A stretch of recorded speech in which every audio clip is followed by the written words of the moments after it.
How to report someone in Zooba game. Hi everyone, welcome back to another video from Crazy Gamer. If you want to report someone in Zooba, then the process is quite easy. First of all, launch open your Zooba application on your device, and once you're inside the main homepage, go ahead and tap on the Friends tab from the top center, and from your friend list, go ahead and find someone you want to report.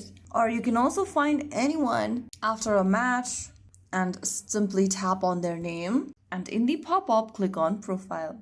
After you're inside the Profile section, you will see the Report option on the top left. Simply tap on it. But remember, don't go around reporting just anyone without any kind of a reason. Only report someone when you really want to report them and you have a valid reason for that.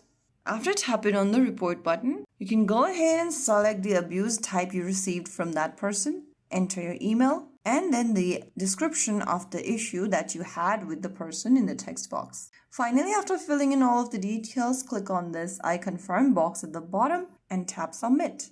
After you add everything in the text boxes, the submit button will also activate, and just tap on that and your report will be sent for Zooba support to review. So that is how you can report someone on Zooba. Reporting someone is a quick and easy way that helps keep the game fair and fun for everyone. If you found the video helpful, don't forget to like, share, and subscribe to our channel. I will see you again in the next video. Thank you for watching.